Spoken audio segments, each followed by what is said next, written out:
అదే RTV app వార్తల్ని క్షణాల్లో చదివే అవకాశం ఉంటుంది. ఒక న్యూస్ పేపర్, ఒక టెలివిజన్ ఛానల్ మీ చేతుల్లో ఎప్పుడూ ఉంటాయి. ఆంధ్రప్రదేశ్ రాష్ట్రంలో జనగణనలో కులగణన ఏర్పాటు చేయాలని ఈరోజు బీసీ సంఘాలతో సమావేశాన్ని ఏర్పాటు చేయడం జరిగింది.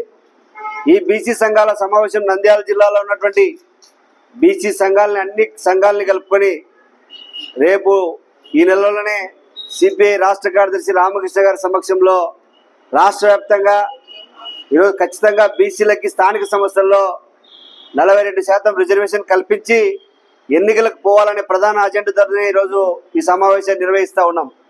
ఈరోజు పక్కన ఉన్నటువంటి కర్ణాటక రాష్ట్రంలో రిజర్వేషన్లు కల్పించారు, పక్కన ఉన్నటువంటి కర్ణాటకలో కల్పించారు, మిగతా అనేక రాష్ట్రాల్లో కూడా ఈరోజు జనగణన కులగణన చేస్తూ ఉన్నాం. దేశవ్యాప్తంగా కూడా ఇది జరగాలని సిపిఐ పార్టీగా కోరుతా ఉన్నాం. ఈరోజు ఈ జిల్లాలో ప్రధానంగా ఒకే సామాజిక వర్గం, పెత్తందారి భూస్వామ్య సామాజిక వర్గం ఈరోజు పరిపాలన చేస్తూ ఉన్నారు. కింది స్థాయిలో స్థానిక సంస్థల్లో ఓసీలుగా వచ్చినా ఈరోజు రిజర్వేషన్లు లేకపోవడం వలన చాలా బీసీలు దాదాపు 50% పైగా ఉన్నటువంటి బీసీలు ఈరోజు కనీసం రాజకీయ పదవులు అనుభవించలేకపోతున్నారు, లేదా ఉద్యోగాల్లో అవకాశాలు కలిగక ఇబ్బందులు పడతా ఉన్నారు. అందుకోసమే బీసీలు అందరూ కూడా ఐక్యమై 42% స్థానిక సంస్థల్లో కల్పించడం కోసం ఈ రాష్ట్ర ప్రభుత్వం చంద్రబాబు నాయుడు గారి నాయకత్వంలో వెంటనే అసెంబ్లీని సమావేశపరిచి సమావేశంలో తీర్మానం చేయాలని చెప్పేసి తెలియజేస్తా ఉన్నాం.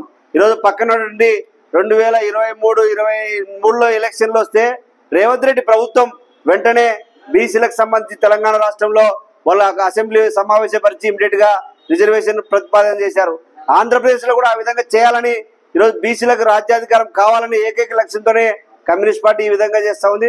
కాబట్టి దీనికి అందరూ కలిసి వచ్చి ఈ బీసీలకి రిజర్వేషన్ చేసేందుకోసం అవసరమైతే అసెంబ్లీలో ఉన్నటువంటి బీసీ ఎమ్మెల్యేలు కూడా గలవిప్పాలని చెప్పేసి సిపిఐగా బీసీ సంఘాలుగా కోరుతా ఉన్నాం.